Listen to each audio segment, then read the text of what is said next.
Hey everyone, it's Erik, Thor, creator of Personalitopia, the leading resource on personality types and on self-discovery without labels or stereotypes. Today's community question is about delayed gratification. Why can I never let myself be happy, asks anonymous user. And okay, first, why do we delay gratification? Well, let's ask it the other way. What happens if we don't delay gratification? What happens if we brag to other people about what we're doing and get the social reward of people being like, wow, that's great, good job, that sounds really cool, go for it, What happens if you tell people your projects and ideas and goals before you start acting on them or take any form of action? Well, the first thing that happens when we receive some kind of reward for something that we've done is our brain allows itself to rest. So the more we receive motivation and praise and appreciation from other people or some kind of social reward or status or money for the things that we do, the less we tend to perform. It's been found that when people receive a higher salary, their productivity goes down instead of up. And so, yeah, delayed gratification is a real thing where you intentionally keep your projects and goals private so that other people don't know about them, or so that you withhold some kind of reward for yourself or refuse to celebrate or push goals ahead of you in order to make sure that you stay motivated. Now, I've been covering this in my writings and working on a project on this where I researched this even in more depth. But what I found is that resilient people that are tough, people that have high grit, people that have high follow through, tend to repeatedly get stuck in a cycle where they keep shifting goalposts, moving goals further ahead, increasing timelines, or telling themselves, I can't allow myself to be happy. I have to keep working. I have to keep pushing myself. And if I don't keep pushing myself, if I don't keep shifting the goalpost, don't keep setting the rewards for the future, I'm going to stop working, or I'm going to become lazy, or I'm going to lose motivation for the things that I'm passionate about. So the idea of delaying gratification is because we recognize that the more we gratify ourselves, the more we satisfy our needs, the more we give ourselves what we want, the less motivated we become to take some form of action. However, the problem with this kind of mentality is, of course, that resilient people tend to rarely feel happy. We can call this CEO disorder, or we could say it's this growing tendency among people that have a habit of pushing themselves or overworking themselves of saying, I'm not happy. People like Elon Musk, people like business leaders, people that we know to work very hard, they all say the same. I'm not happy. This lifestyle does not make me happy. I don't want anyone to live like this. I don't think anyone should aspire to be like me. I don't think anyone should do what I do. And of course, it makes sense. This kind of delayed gratification has the downside of making you miserable. So it can even drive you to the point of depression. We know today that burnout is not the result of overworking yourself.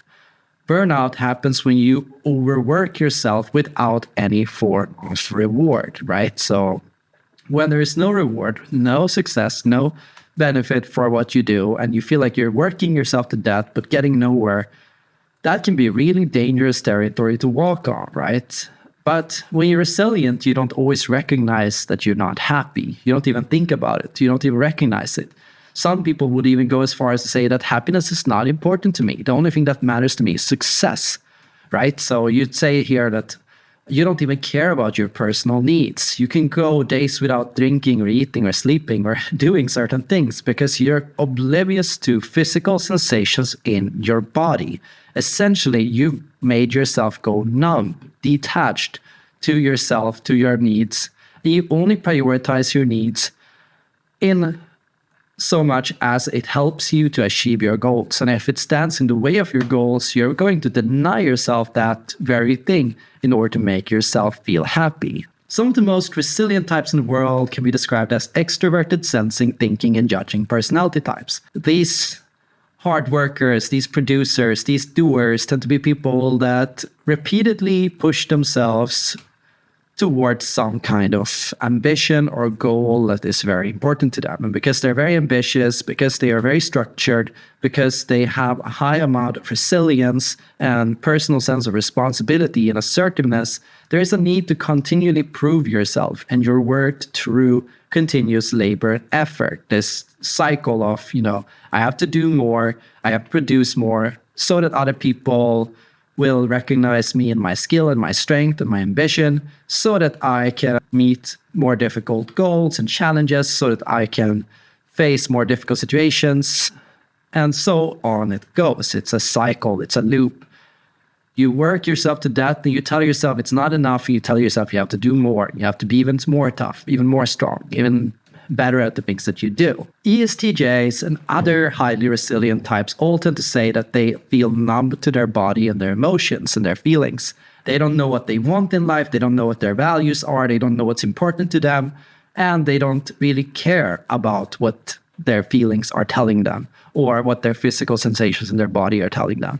They have trained themselves to overcome or push through any form of negative physical sensation in their body over and over again. And what you don't recognize is when this happens over and over again, of course, what you lose here is interpersonal intelligence. You lose self-awareness. You lose insight into your needs, your values, what's important in life. And the only thing that begins to matter to you is this striving, this challenge, this pushing through. But there is an emptiness that's going to grow out of this. You're going to feel gradually more and more empty in the things that you do, because even if you achieve things, it's never going to feel good.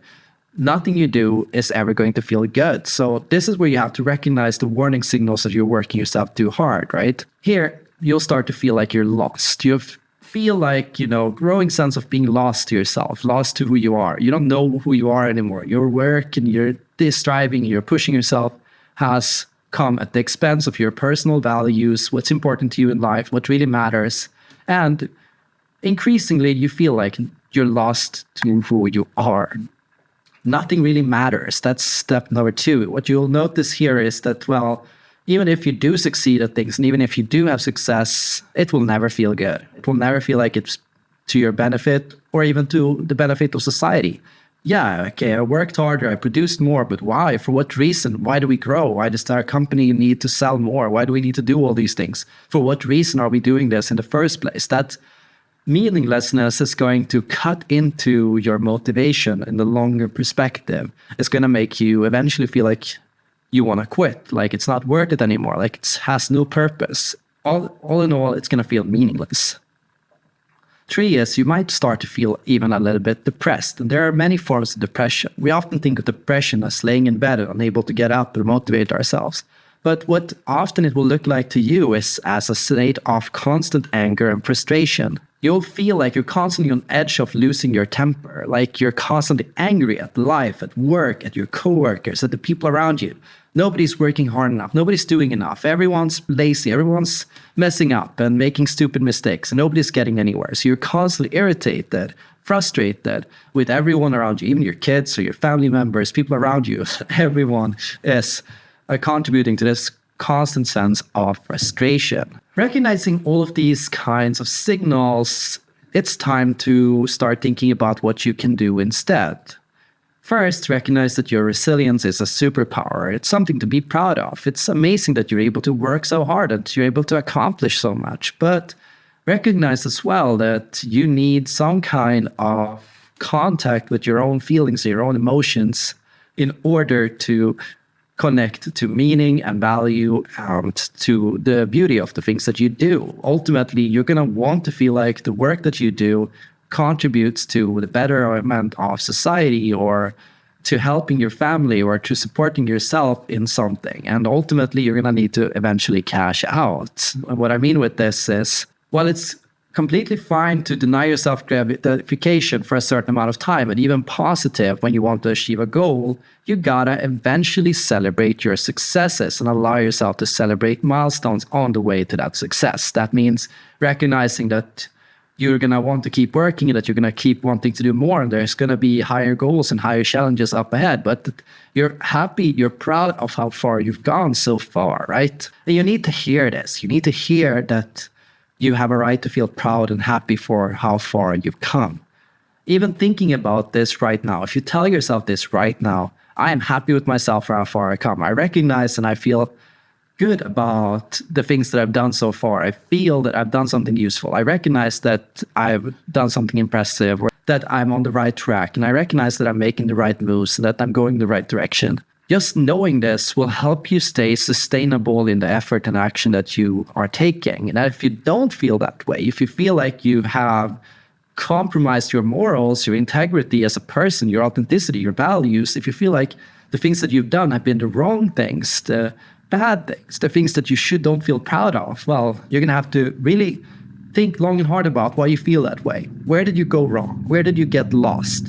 Where did you start to thumb the line and cheat your way forward?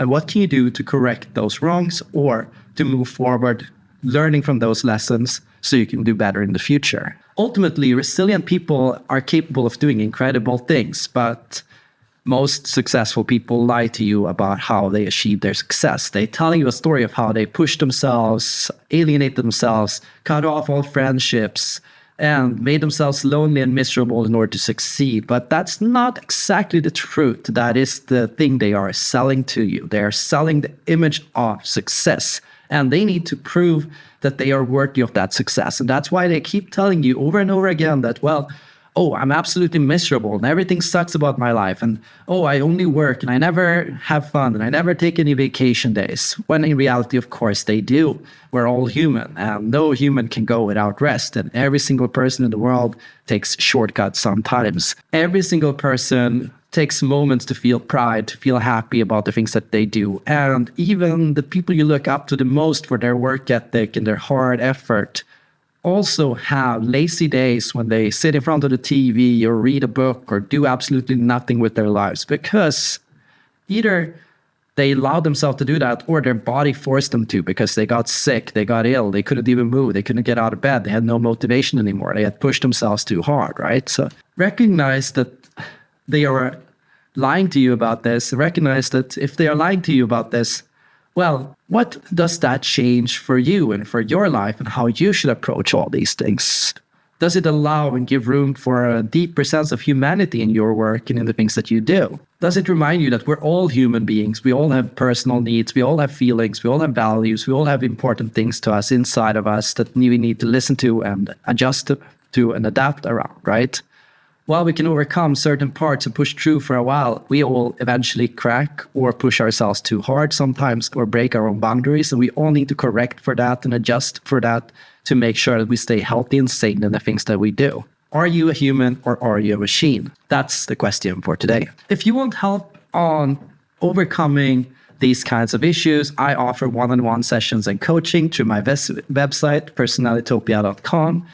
I also offer personality tests where you can research and look at your own level of resilience and to think about more how you feel about yourself and who you really are. It can help you connect with your values again, and it can help you think about who you really want to be as a person. I also offer online courses where you can learn about all the different personalities and all the different personality traits so that you can become better at both understanding yourself and understanding other people. This can help you become more of a motivator for others, somebody that can work better with others, but also somebody that can work better with themselves. Thank you so much for watching, and don't forget to like and subscribe.